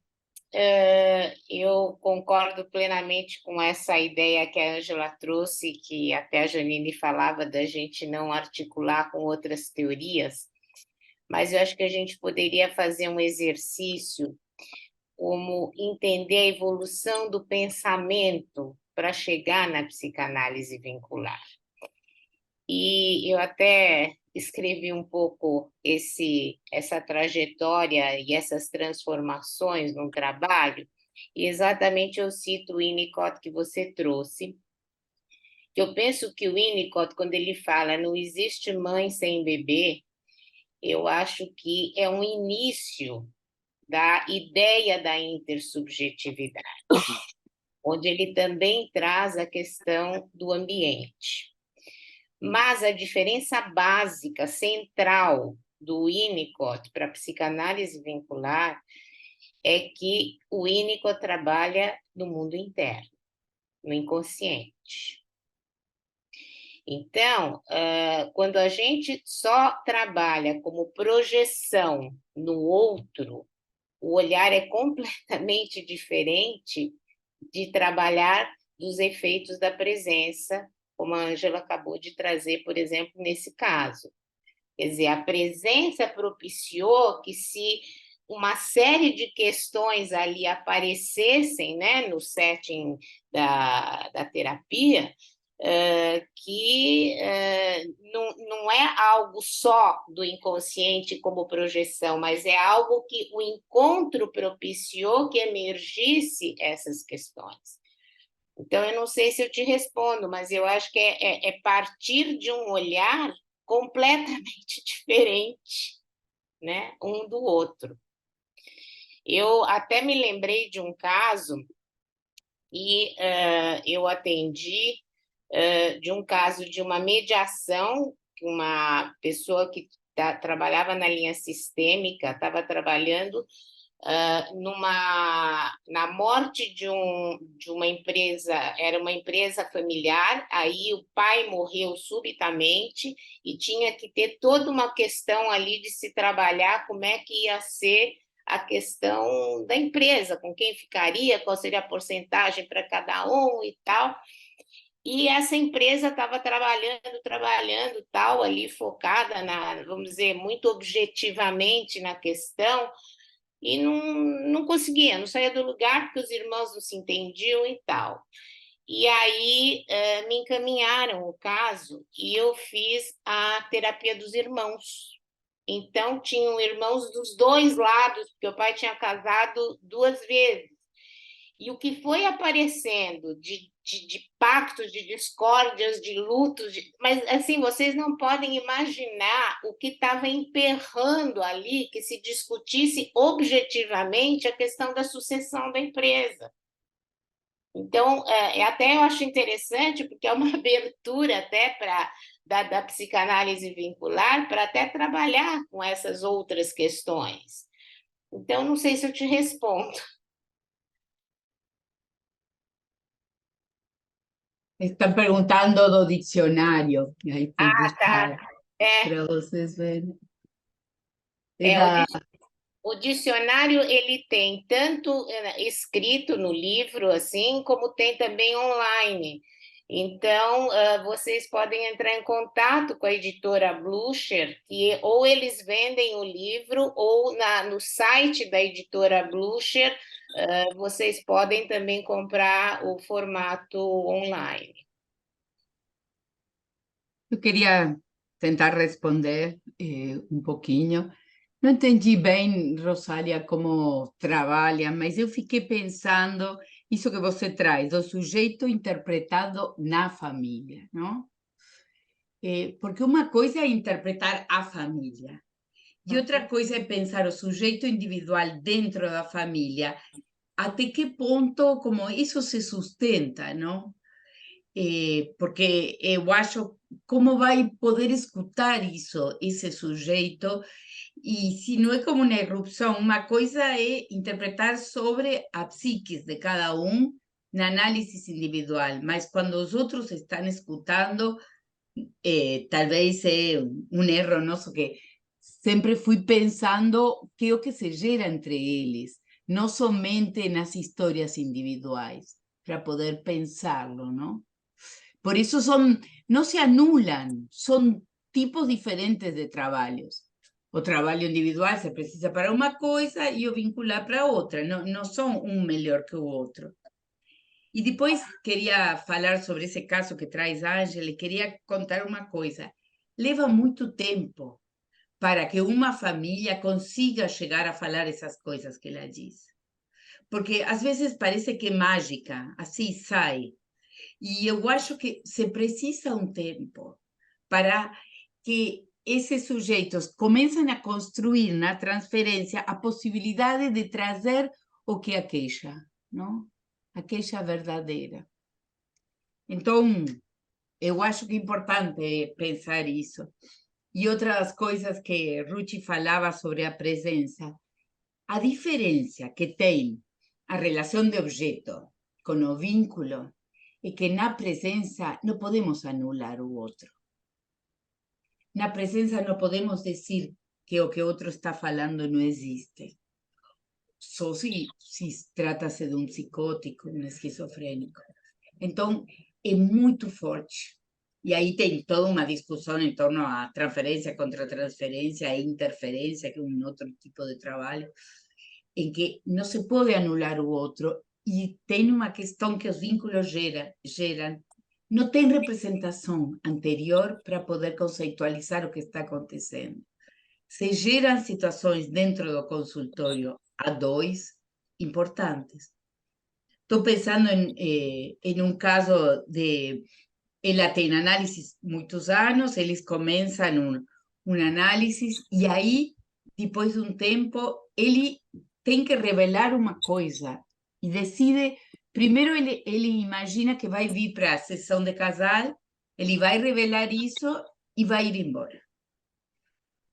Por outro lado, ele vê e primeiro decide falar com ela. E eu pensei, tem situações da história individual que às vezes, por ter sido tão crueles, ele guardou tudo isso a vida inteira, fez uma terapia individual e não confessou isso para a terapeuta individual faz um tempo. Então, o vínculo gera uma transferência mais forte, porque temos que escutar coisas que não gostamos, porque às vezes estamos vendo como o outro nos vê, que não é como nós gostaríamos de nos ver, ou a ideia que temos de nós mesmos, mas também gera a possibilidade de construir novidade e modificar, ainda que a dor persista, não? Que era o que estava colocando aqui, que li e pulei uma frase, não, daquele casal que vem e dizem, estamos aqui porque ele me traiu. E a gente tem que deconstruir isso, porque geralmente os pacientes vêm com uma máxima, é por isso. E na verdade temos que pôr entre sinais de pergunta como se chega às situações, de que estamos falando, não?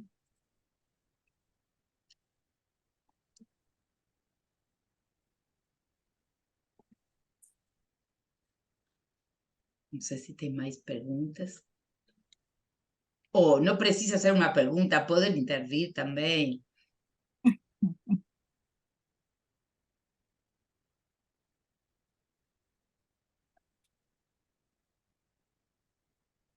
Liberaram o meu microfone aqui, acredito que eu possa falar.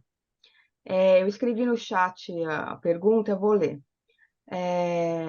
Se não devemos pensar e comparar com autores anteriores, o que define a psicanálise vincular como psicanálise?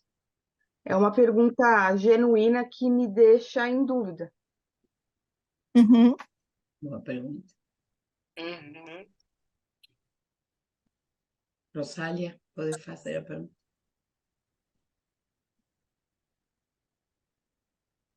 Ok. Uhum.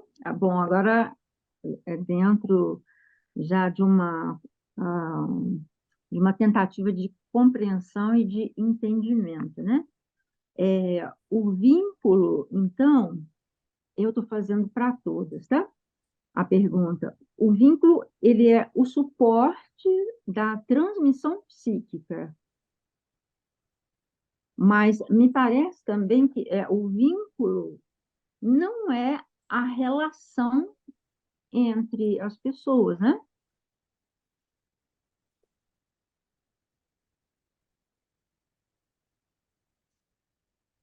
E temos também, doutora, uma pergunta da Alane. Ela comenta: boa noite, excelente palestra e aula, com autoras tão importantes e presentes nos estudos sobre vincularidade. Gostaria de saber, em termos teóricos, onde Bernstein se situa em termos da teoria da vincularidade. Tá bem. Poderia comentar algumas questões aí. Acho que começar pela esta última. Eu não compreendi bem a última pergunta. Eu penso o seguinte, tá? Que hoje, sobre a questão da perspectiva vincular, acho que a gente pode falar numa perspectiva vincular na psicanálise. E nesta perspectiva vincular já convivem teorias diferentes. Em 2016, em Buenos Aires, aconteceu o primeiro congresso da IPA, de psicanálise do casal e da família. E foi uma experiência muito interessante, muito rica, porque as mesas eram apresentação de casos clínicos com debatedores, não é, de países diferentes, enfim, e ali já ia ficando bem claro as diferenças teóricas, né, que existiam entre eles. Então, hoje se poderia pensar três eixos, não é, de contribuição teórica, assim. Uma delas seria a teoria vincular, né, do Berenstein e da Janine. Então, acho que são autores que vão desenvolver aí seus conhecimentos, e ao longo dos anos vai se evidenciando desdobramentos dentro da sua própria teorização.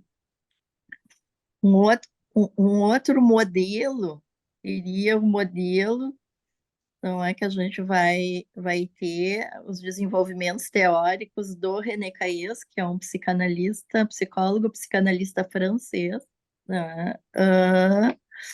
Que ele parte de um outro tipo de experiência. Ele começa fazendo pesquisa com questão das representações sociais, depois ele faz a sua tese de doutorado sobre o aparelho psíquico grupal, né?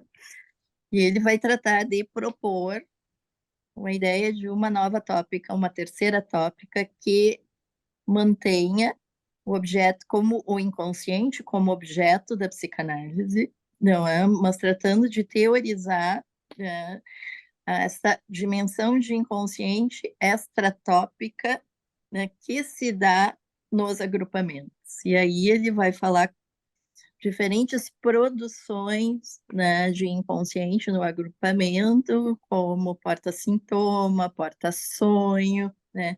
E mais especificamente a questão das alianças inconscientes, que eu acho que é uma outra dimensão muito importante da vincularidade. E o outro modelo é um modelo vigente, né, que é baseado na questão das relações de objeto, entendendo o vínculo como um interjogo de identificações projetivas. Então, são três grandes modelos teóricos. Eu acho que a gente, né, quem quiser estudar, vai encontrar contribuições, né?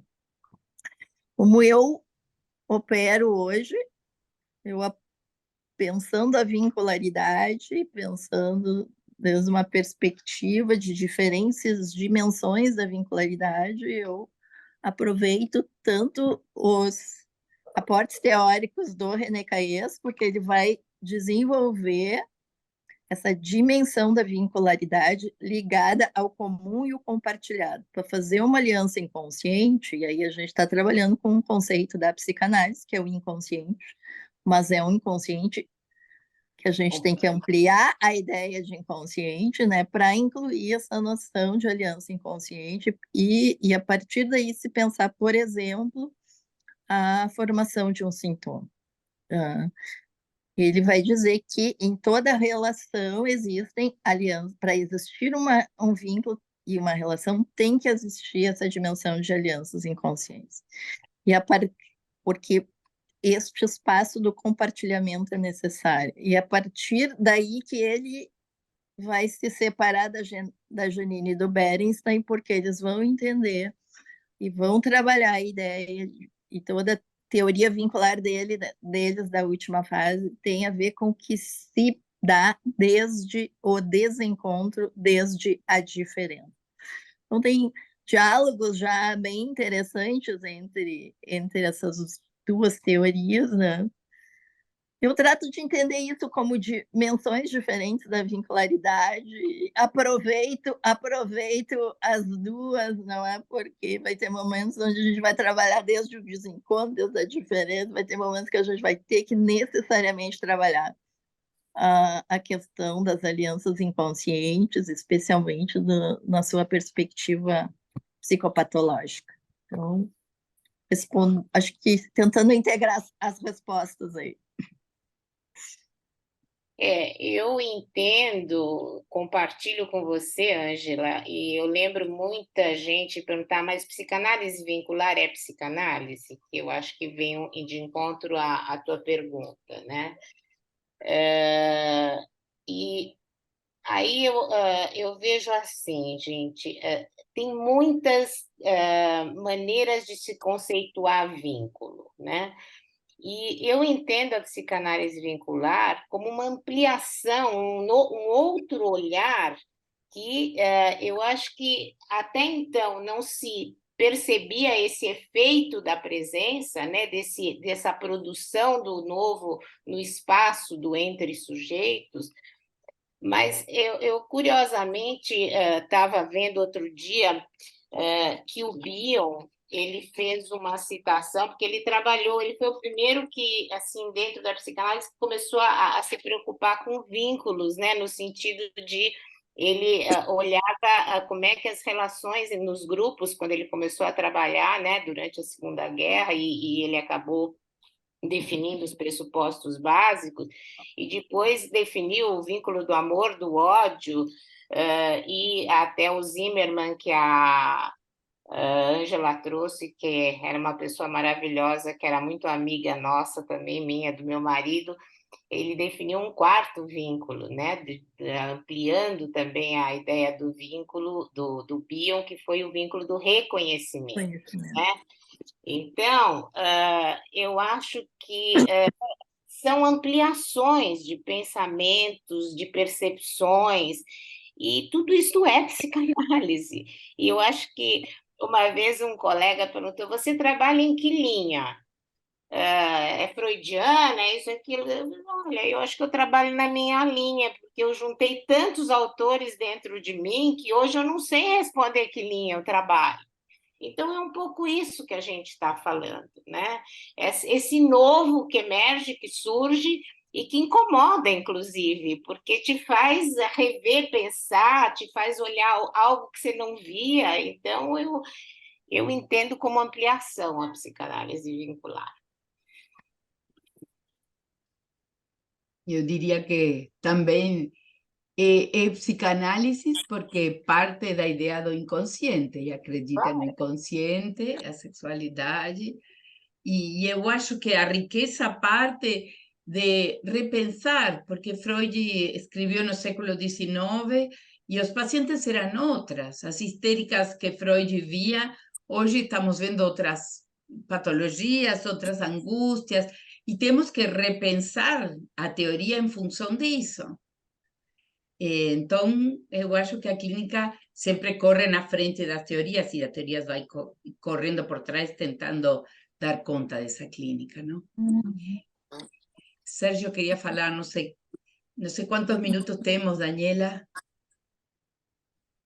Nós Douglas? estamos nos minutos finais, doutora, mas acho que dá para a gente dar a palavra para o Sérgio. Tá, ótimo. Aí a gente encerra.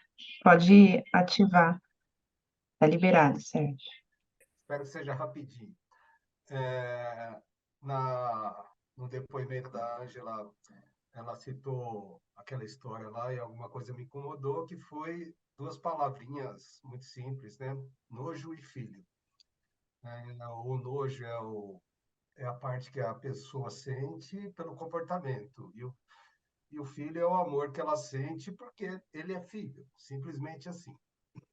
Então, a minha pergunta para vocês é: qual é o entendimento do vínculo que as pessoas têm consigo mesma para poder se desassociar do que a sociedade pensa daquele comportamento e como a pessoa vai se comportar? Porque a mãe da criança ali, entre o nojo e o filho, ela está muito preocupada em se posicionar socialmente, ou seja, vincularmente com a sociedade.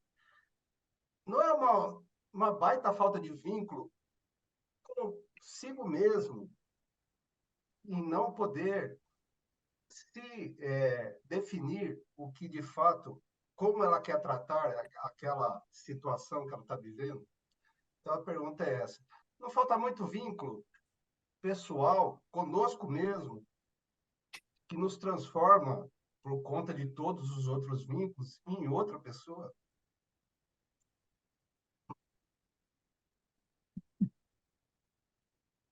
Quer responder, Ângela, que é do teu caso aí? Ô, Sérgio, acho que a gente teria que fazer outra mesa de 2 Pois horas é. aí para responder essa questão, refletir sobre a questão, né? E para mim são questões indissociáveis dentro das lógicas diferentes, porque tem essa dimensão do trabalho de vínculo com a gente mesmo e a dimensão do trabalho de vínculo com o outro, né? E o problema é o seguinte, que a gente não pode fazer um sem o outro. Quando tu está em relação, tu tem que fazer o trabalho contigo à medida que o outro te ativa, uma série de coisas, mas tu tem que fazer o trabalho com o outro que está te interpelando. Tá? Então, por exemplo, essa família tem um baita déficit de trabalho de vínculo entre eles, né? Um baita déficit, né? Situações de permeia tanta violência, sim, né? E o que seria um déficit de trabalho de vínculo seria quando eu coloco o outro tentando coincidir com a minha representação. Eu tenho nojo da prática gay, essa é a minha representação. Mas e o meu filho está dizendo que eu estou confuso, eu não sei se eu sei. Então, tu vê que são lógicas, não é, diferentes, conflitantes, antagônicas, que se anulam, mas ali é jogo rápido, isso que é o trabalhoso, né? O mais fácil, né, do ponto de vista psíquico, é querer que o outro corresponda à representação que eu tenho. E aí eu anulo a subjetividade dele e acabo me empobrecendo, porque eu também me subjetivo na relação de diferença. Tá? Mas convido que a gente faça uma segunda rodada aí para seguir conversando. Eu queria Tem muita coisa, né? Eu queria dar uma resposta que eu acho bem importante, que temos toda a situação da cultura e do social. A teoria das configurações vinculares pensa e inclui essas marcas sociais.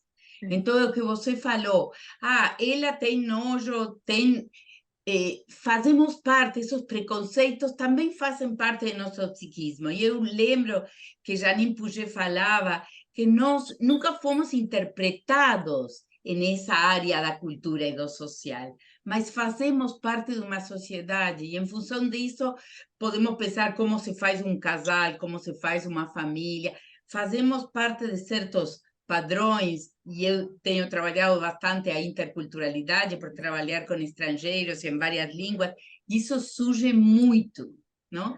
Inclusive, eu lembro, meu primeiro livro foi sobre famílias monoparentais, que foi minha tese de mestrado, e o que fui vendo, podia pensar em Elizabeth Warren Scott, que falava das mulheres poderosas que se inseminavam a si mesmas sozinhas no banco de esperma, e tentar fazer uma homologação com as mulheres brasileiras que eram mais das famílias monoparentais. Eu lembro que Isidoro falava, não é o mesmo. E não é mesmo, porque quando você ia investigar, esse imaginário era outro. E quando eu ia perguntar a essas mulheres poderosas que decidem por conta própria ter filhos, elas diziam que se elas pudessem escolher, escolheriam estar casadas com um homem que banque a família para elas ficar somente cuidando dos filhos e da casa.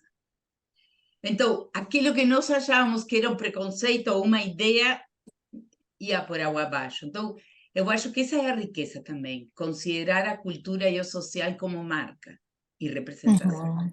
Eu só queria dar uma palavrinha que eu sei que está no final, mas, Sérgio, você falou, me incomodou, né, essa a fala da mãe, né, e que vínculo é esse dela com ela mesma. Mas olha que interessante, te incomodou? E se você fosse o analista desta família, a Janine falava, o analista não está fora do setting, o analista é parte. Seria um material maravilhoso que você poderia discutir com a família, porque aquilo te tocou e emergiu.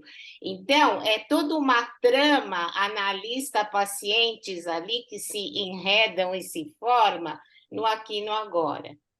Não vou falar mais porque já está no fim. Bom, muitíssimo obrigada por participar, pelo interesse, e continuamos pensando. nada Sim. fica Sim, fechado sim. nem finalizado. Exatamente. Que fiquem as interrogações, né, Lisete? Isso, tal qual. Exatamente. Mais coisas para a gente pensar. Isso, É uma isso aí. boa forma de terminar. Tchau, Bom, Muito gente. obrigada a tchau, todos, boa noite, gente. Bom obrigada. descanso. Obrigada, boa noite. Tchau. Boa noite a todos. Gente, muito obrigada, eu fiquei encantada. Que bom. Que bom. Tchau, tchau, tchau. Tchau. Boa noite a Tchau. todos. Boa Tchau. noite. Tchau.